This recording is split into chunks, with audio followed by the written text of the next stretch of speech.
be back in this county of limitless potential, Homa Bay. It has been 62 eventful years since we took this historic step towards full independence through our hard work, determination, and self-belief. We have defied odds, surmounted challenges, triumphed over adversity, and emerged as a modern democratic state whose government and economy are energized by the restless ambition of confident citizens. Our forefathers knew, as we do, that we, the people, are the foundation, the pillars, and the engine of this nation, and that only we can do the work of building the Kenya we want. More critically, we understand keenly that this country is our home and we have no other. This is why wherever they go all over the world, Kenyans never forget their homeland and vigorously contribute to nation building. We are acutely aware that although we have given a decent account of ourselves since the first Madaraka day, we are quite far from where we ought to have reached. It is time for us to reflect on the state of our collective self-belief as a people, because without it, we lose all the opportunities that come with Madaraka. We all know that Kenya is not short of imaginative strategies and bold visions. In fact, so good are some of our plans that other countries have successfully implemented them and achieved impressive progress. Our biggest problem has always been one of implementation and execution. The faith to believe in our plans for change, the courage to execute, and the patience and focus to get it done. Some do not believe that we deserve the good that comes with positive change. Others think we are too poor or even in the wrong part of the world. Yet still, others do not want to see changes that benefit ordinary people or make life better for everyone. Today, ladies and gentlemen, I want to persuade the doubters that no one else is going to bring change except us, and that the only way to build the Kenya we want is by embracing change, however uncomfortable it may seem at first, and that we must possess the self-belief individually and collectively to approach our tasks boldly, confidently, and with determination in order to deliver new, more and better, sooner rather than later. Ladies and gentlemen, over 2.5 years ago, we embarked on an ambitious journey of national renewal powered by the bottom-up economic transformation agenda and rooted in the will and sovereign consent of the people of Kenya. Bottom-up is not just a mere slogan. Today, it is a lived reality for millions of Kenyans, transforming lives and reshaping destinies across the country day by day. This agenda is the expression of a deeper yearning among Kenyans to take control of their own fate and break free from a long history of hopelessness, dependence, and exclusion. This renewal of our commitment to deliver on the fundamental mandate of Madaraka is inspired by the enduring spirit of self-determination through which we vow to give ourselves not only what was denied us, but also what every citizen and every human being deserves. That is liberty, dignity, security, and opportunity. Madaraka affirms our collective faith shared across generations of Kenyan patriots through hard work, innovation, and resilience, our farmers, traders, young people, workers, and professionals will rise to the occasion. With the strength of our imagination and effort, we can and must transform this nation with the imagination of our own minds and the work of our own hands. I speak to you today with a deep conviction that our country is firmly on the path to stability and progress. We have weathered turbulent times, navigated serious challenges, and through courage, policy decisions pursued with resolve, we have not only stabilized our economy, but also charted a clear course to long-term prosperity. Since August 2022, Kenya has recorded an average annual growth of an average of 5%, outperforming the global average of 3.3% and the regional average of 3.8%. Just last month, the International Monetary Fund projected our GDP to reach US dollars 132 billion. That is 17 trillion Kenya shillings, making us the largest economy in our region and the 6th largest economy in our continent. At the same time, inflation has declined sharply from 9.6% in October 2022 to 3.8% in May this year, well below our target of 5% and bringing welcome relief to households and businesses. This reflects the strength of our economic fundamentals and the impact of our bold reforms. During the same period, the shilling appreciated by nearly 20% against the US dollar, from Kenya shillings 162 to Kenya shillings 129, making it one of the best performing currencies in the world. The central bank rate has decreased from 13 to 10%, lowering the cost of borrowing and spurring private sector activity. Additionally, our foreign exchange reserves now stand at US dollars 10 billion, extending our import cover from 2.5 to 4 months. Ladies and gentlemen, the affordable housing program stands as a powerful symbol of the socio-economic transformation underway across Kenya. Last week, I had the privilege of handing over keys to the first 1,080 social housing units in the new Mukuru estate in Nairobi. As I said then, while it was a life-changing moment for the new homeowners, it was equally one of the most profound and consequential days in my political career to witness how a deliberate government policy can uplift lives, restore dignity, and offer hope to communities that have long lived on the margins of our society. Vulnerable, forgotten, and neglected. It also marked a proud milestone for Kenya and demonstrated that ambitious national programs can be successfully implemented to deliver tangible benefits to ordinary citizens and fundamentally reshape our understanding of meaningful change. To see families move from the hardship of overcrowded slums to the relative comfort of permanent homes, complete with electricity, running water, and clean cooking gas, was a powerful reminder of what pro-people policies can deliver and the great things we can achieve together when we focus our thoughts and energy on possibilities and action rather than obstacles and doubt.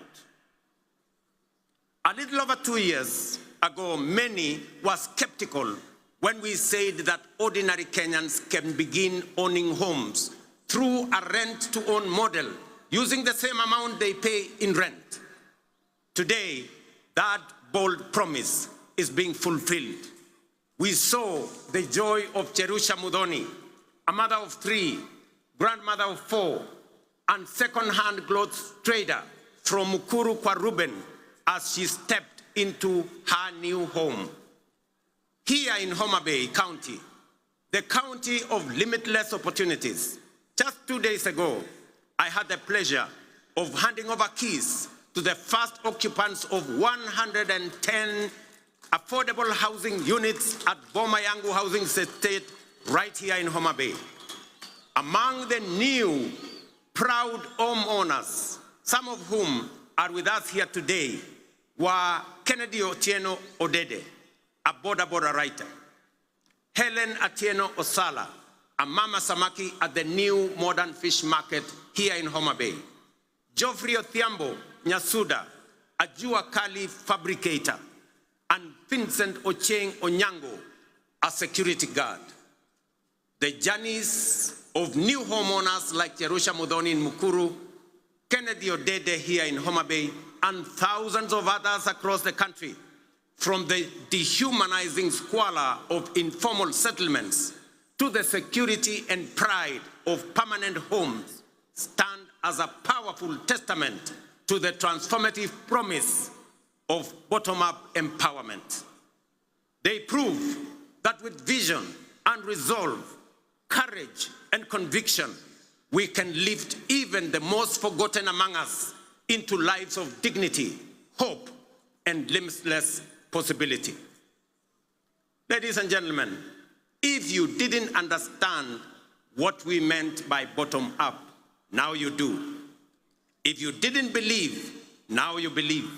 And if you thought it was a fantasy, as contributors to the housing levy, you are now witnessing and making history that will be remembered for generations to come in the history of Kenya.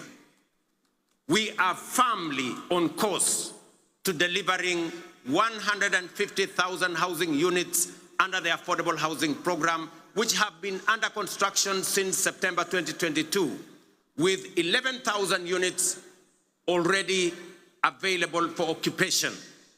Very soon, I shall be handing over keys to new homeowners in Bahati in Nakuru, in Elbakon in Nakuru, in Mabera in Kuria West, in Mgwen in Nandi, in Milimani in Kakamega, and also in Vihiga counties, Nanyuki, and many others across the country.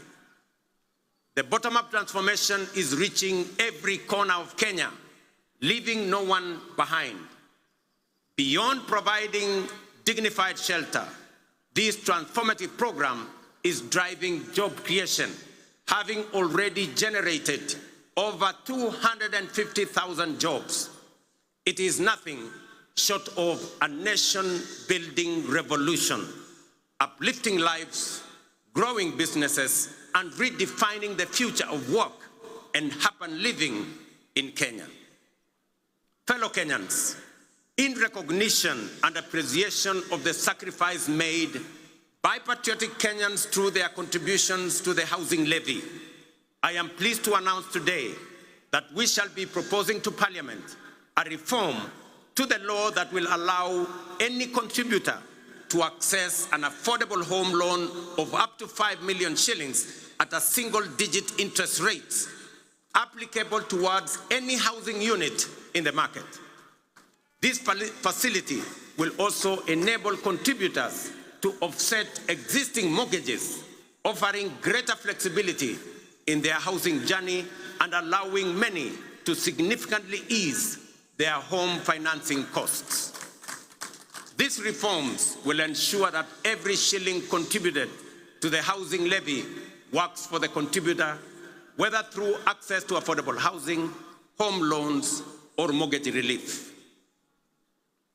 Ladies and gentlemen, word is beginning to get out throughout the nation that SHA is working, by which citizens mean that the transition challenges and teething problems are now behind us, and universal health coverage is now serving Kenyans and leaving no one behind.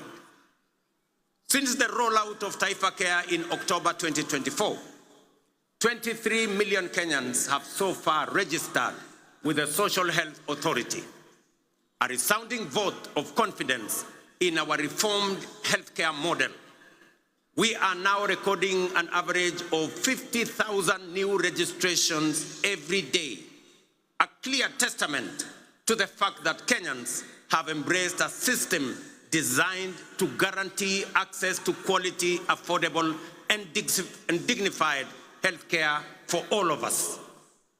In just 8 months, SHA has disbursed Kenya shillings 43 billion in claims to facilities, with 4.5 million Kenyans having received treatment fully covered by SHA since its inception.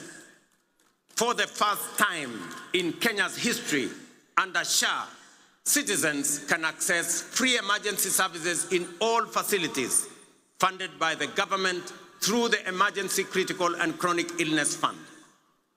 This groundbreaking reform is eliminating the burden of mandatory deposits demanded by hospitals, especially during emergencies. To sustain this momentum, the government has allocated sufficient resources to fully fund primary healthcare services. Every registered Kenyan can now access care in public and SHA-contracted facilities at no cost. Taifa Care is universal in both word and deed. These healthcare services deliver transformation goes beyond the magnitude of numbers or of new beneficiaries to real impact on citizens. SHA is settling payments promptly, ensuring that no Kenyan is turned away due to lack of funds. Additionally, to expand access to comprehensive inpatient care, the Social Health Authority is prioritizing the enrollment of all Kenyans with a particular focus on those in the informal sector, many of whom were previously excluded under the now defunct National Health Insurance Fund. Although informal households account for approximately 80% of the population, they have historically faced significant barriers to access health insurance. So far, 1.7 million informal sector households have successfully enrolled and paid for social health insurance, a record achievement representing the highest number of informal sector enrollment in a single year in the history of Kenya. To address persistent challenges such as irregular premiums and other contributions among informal sector workers, we are introducing an innovative and inclusive payment solution called Lipa Sha Pole Pole, or Lipa Sha Mos Mos. This initiative enables Kenyans to remit their annual SHA contributions through flexible, manageable installments, whether monthly, weekly, or even daily, based on their financial ability. It ensures families maintain continuous health coverage without financial strain, while simultaneously promoting the sustainability of the health insurance fund. Lipa Sha Pole Pole has been made possible through a strategic partnership between the Ministry of Health, the Ministry of Cooperatives and MSMEs, mobile network operators, and financial institutions through the Hustler Fund. The system is simple and accessible to citizens. Citizens can dial *147# and follow the prompts to enroll and begin their contributions immediately. In addition to enhancing access to health insurance, we have prioritized the availability of essential medical equipment in public health facilities, moving away from the previous managed equipment services model, which placed maintenance and service delivery responsibilities solely on county governments. We have adopted a more efficient approach under the National Equipment Supply Program. Under this new model, the national government, working in collaboration with county governments, engages directly with equipment manufacturers and suppliers to deploy critical medical equipment based on county-specific needs. payments are made on a fee-for-service basis aligned with the gazetted SHA tariffs.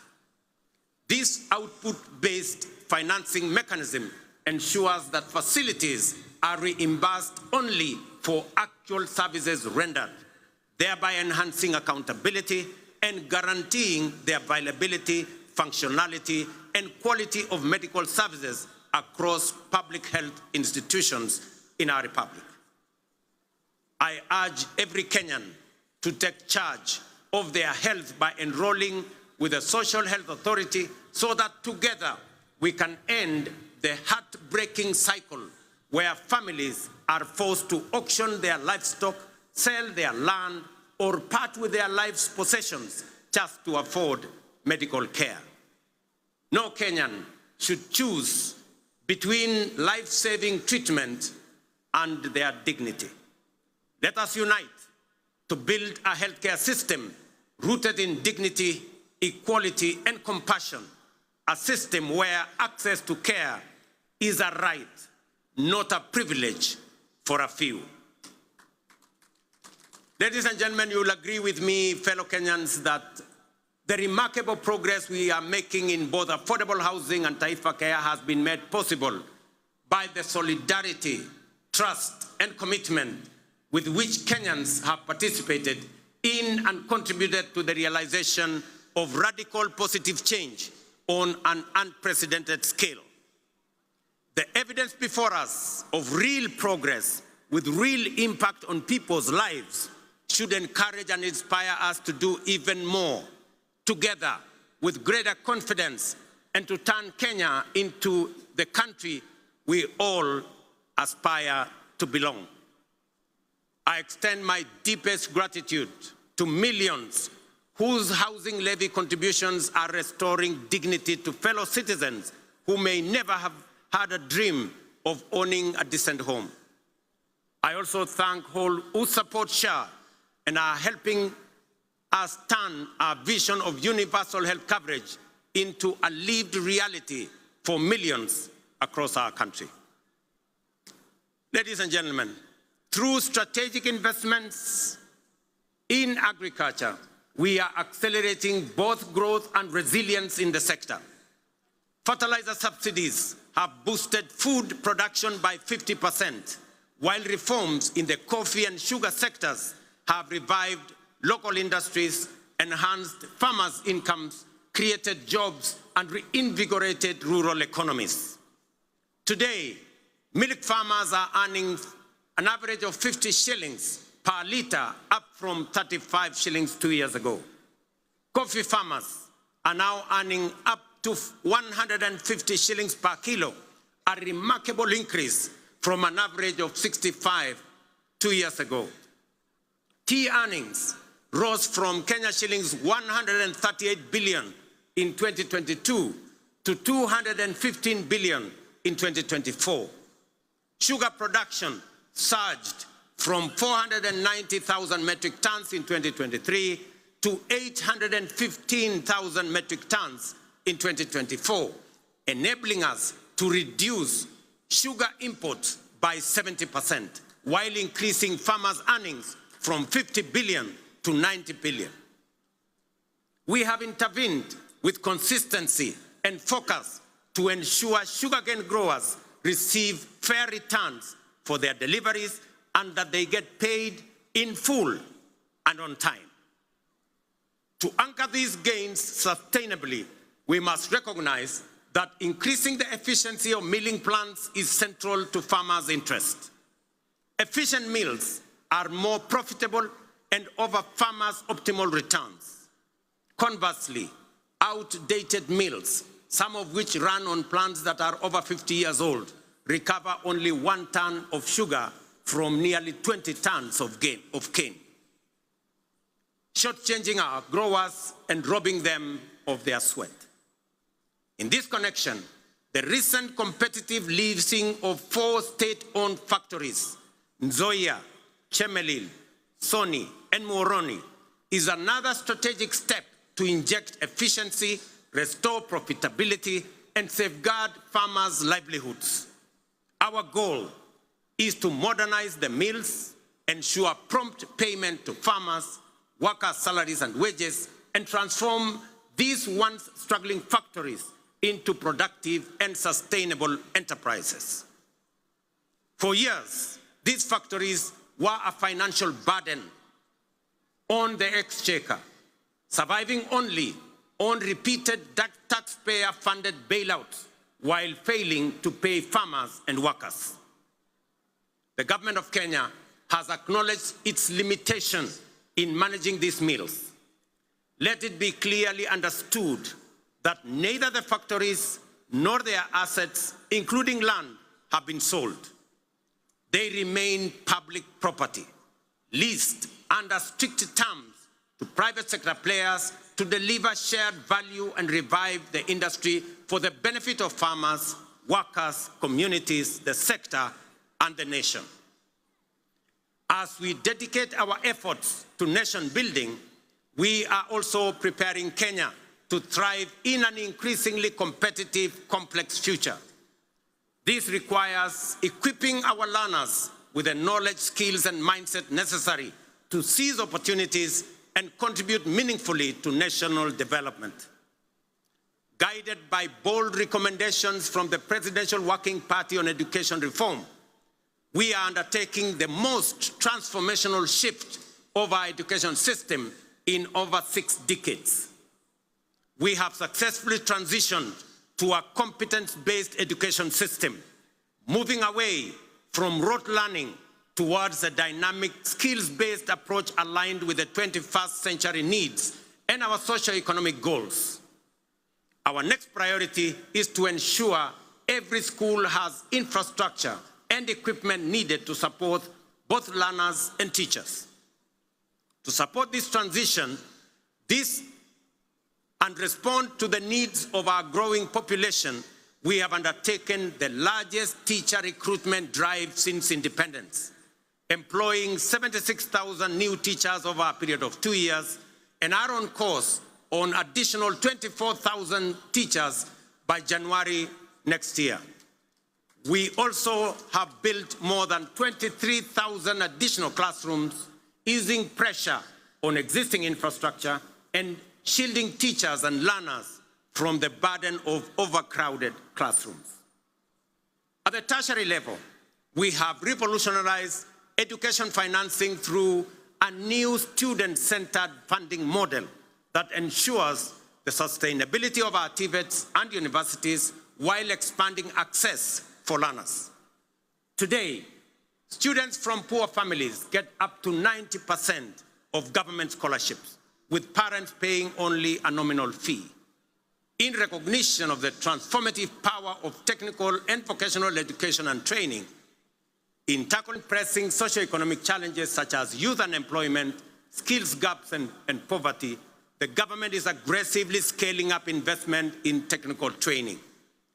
TVET colleges enrollment is set to grow 4-fold from 500,000 last year to 2 million by the end of this year, equipping a new generation with skills and knowledge needed to drive Kenya's industrialization, innovation, and economic competitiveness.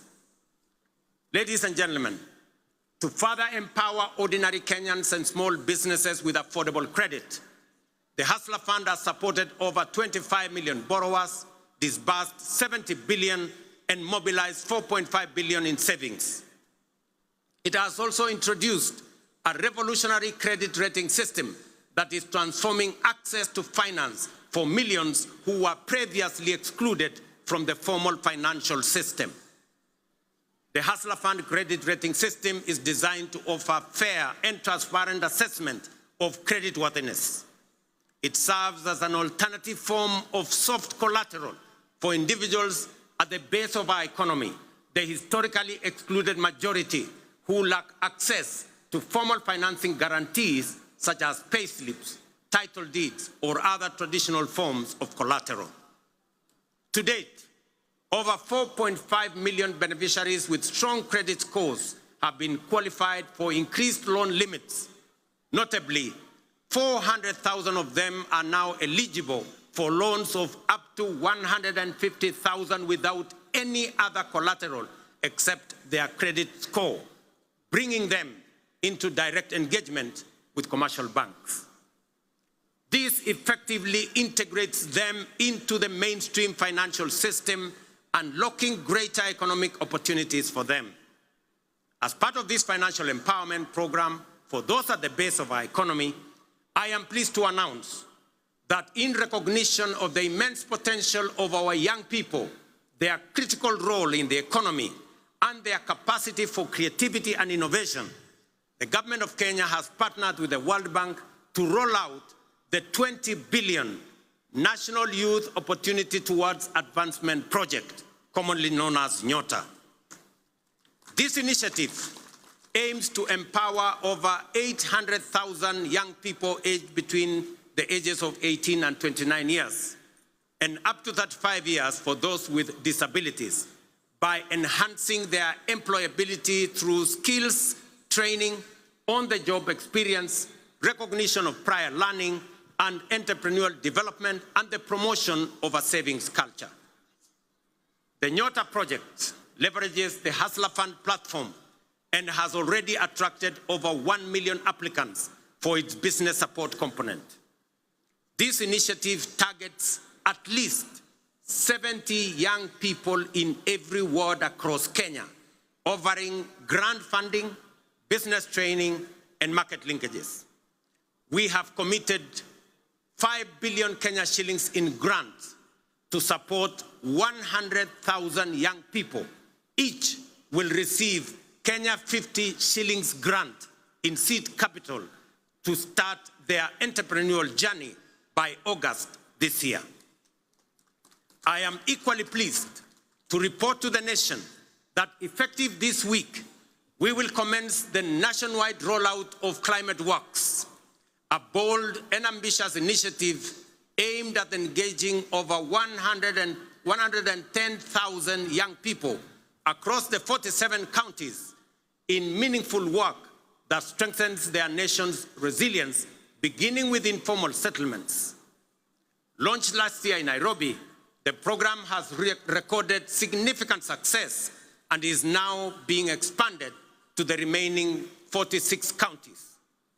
Structured as a social protection program, Climate Works will engage youth to deliver vital public goods, including the construction of roads, the planting of trees, and the improvement of environmental sanitation within their localities. Through Climate Works, we are not just offering a paycheck for today. We are providing financial relief and a bridge to future opportunities, enabling young people to pursue their next steps, whether in launching a business, furthering their education, or stepping into long-term employment. So vijana wa Homa Bay, mujipange kuanzia next week. Ile ilikuwa inaitwa kazi mtaani, sasa itaanza Kenya mzima, na vijana 110,000 watapata nafasi ya kushiriki katika kazi hiyo. Ladies and gentlemen, the blue economy is a central pillar of the bottom-up economic transformation agenda with vast potential for job creation, food security, revenue generation, and rural development. Many nations have leveraged their marine resources for prosperity. It is time for Kenya to do the same. That is why this Madaraka, themed around the blue economy and maritime affairs, is being marked here in Homa Bay, the bay of endless opportunities.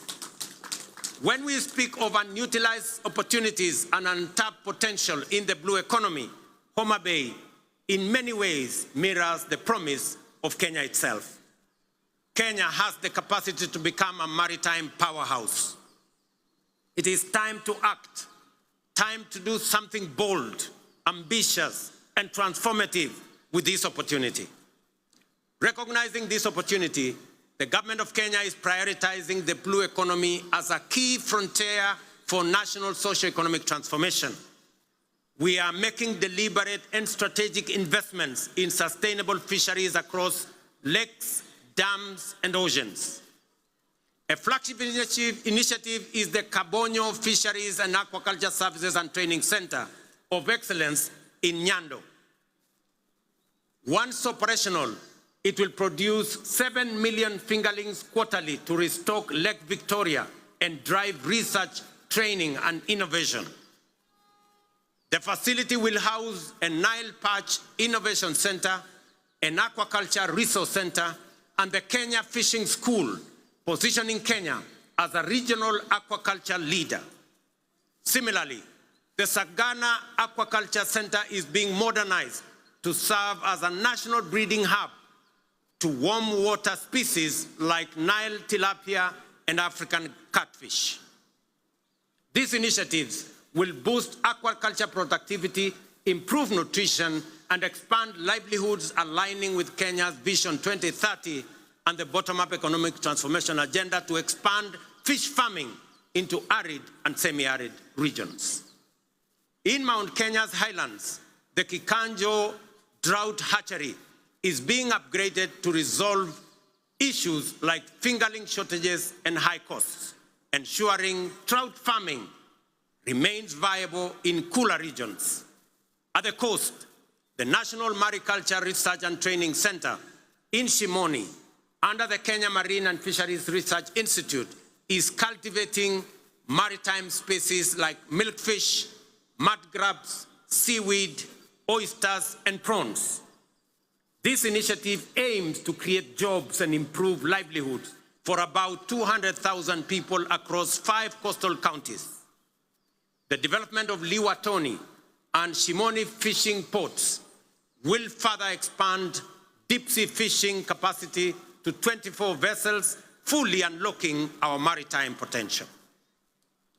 We have completed 7 modern fish landing sites on the Indian coast and 3 on the shores of Lake Victoria. Additionally, 5 more landing sites are under construction in the coastal counties of Kwale, Mombasa, Kilifi, Tana River, and Lamu at the cost of Kenya shillings 1 billion. Due for completion by September this year. 9 new landing sites are also planned around Lake Victoria in Kisumu, Busia, Siaya, Migori, and Homa Bay with a budget of Kenya shillings 1.5 billion. To strengthen the fisheries value chain, we are also building modern fish markets with cold storage and hygiene facilities. In the coast, markets are being constructed in Likoni, Malindi, and Kibuyuni. In Turkana, we are developing markets in Kalokol and Lowerangak, alongside fully equipped landing sites in Kalokol and Loyangalani. Collectively, these investments aim to cut post-harvest fish losses, currently estimated at between 30% and 40%, and create new economic opportunities for women and young people. The blue economy currently contributes 36 billion to our economy, which is only 0.6% of our GDP, but has the potential to contribute Kenya shillings 400 billion through both capture and culture fisheries. To meet this rising demand and ease pressure on wild stocks, we are promoting cage farming in Lake Victoria. As of 2024, over 4,000 cages have been established in Kisumu, Siaya, Homa Bay, Migori, and Busia, producing 12,000 metric tons annually, mostly of Nile tilapia. Ladies and gentlemen, over the past 2.5 years, we have constructed 1,800 kilometers of new tarmac roads and maintained over 134,000 kilometers, surpassing our targets, unlocking markets, empowering rural communities, and supporting key sectors such as agriculture and housing. Discussions have been concluded on the extension of the standard gauge railway from Naivasha to Kisumu and onward to Malaba. Additionally, by July this year, construction will commence on the dual carriageway from Rironi to Mau Summit, eventually extending through Eldoret to Malaba. Ladies and gentlemen, as we any time is tea or which explains why instant coffee is a favorite for many. Coffee is good. There are no instant solutions to the enduring and demanding tasks of nation building. Real change takes plans, persistence, and discipline. Promises must be followed by action and the willingness, discipline, and grit to do what is necessary day by day. Above all, we must overcome the fear of change, knowing that today's world demands courage, conviction, and bold leadership. The transformation underway throughout our country is real and considerable. Profound change is taking place before our eyes. Our children are getting quality education and relevant education. By January next year, we will have employed 100,000 teachers, the highest number in our nation's history, to help build the workforce of the future. Roads are connecting communities. Electricity is reaching every village. Dignified homes are rising across counties. Farmers are feeding the nation. Millions now access quality healthcare without barriers. Border riders are getting affordable credit, and mama mboga are thriving in modern markets nationwide. This is bottom-up economic transformation in action. No longer a distant dream, but a lived reality for millions of hard-working Kenyans whose dreams are now within reach. We must sustain this momentum to make up for lost time and create opportunities for millions still yearning for a chance. We must remain steadfast in our belief in Kenya's potential and in our ability to realize our dreams. Let us never become a nation that stopped believing, nor a people who only dreamed but were too afraid to act. Let us move forward with the same spirit, honoring the vision of our founding fathers. Their dream was not just self-rule, but a nation where every Kenyan from every corner can dream freely, strive equally, and achieve their potential.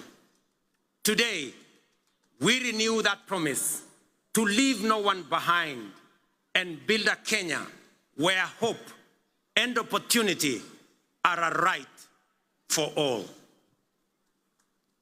Jameni, munikubalie nimalizie hapo nikiwaambia ndugu zangu wa Homa Bay, asanteni sana kwa kutukaribisha Homa Bay. Tunawaheshimu, tunawapenda, na mimi nataka niwahakikishie safari hii tutatembea kwa pamoja. Nataka nimshukuru ndugu yangu mkubwa Mheshimiwa Raila Odinga aka Baba kwa kuunganisha pamoja na mimi taifa letu la Kenya. Tuondoe siasa ya chuki na ukabila na mambo ya kisirani. Tuwaweke watu wa Kenya pamoja kwa sababu umoja ni nguvu.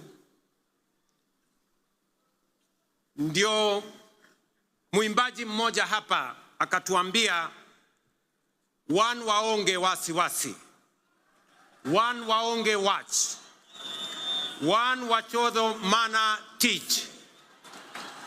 Alisema hakusema? Nirudie. One waonge wasiwasi, one waonge watch, one wachodho mana teach. Kwa Mheshimiwa Kindiki na Mheshimiwa Raila pengine amuelewi hiyo lugha, inamaanisha hatuna wasiwasi, hatuna midomo mingi, tunachapa kazi. Ile kazi bila break ndio tunachapa. Ni kweli ama si kweli, watu wa Homa Bay? Tuendelee ama tuendelee? Mimi nasema asante sana. I thank you all. God bless you. God bless our great country Kenya. Thank you very much. Asanteni kwa heshima. Naomba sote tusimame kwa wimbo wa taifa na wimbo wa jumuiya.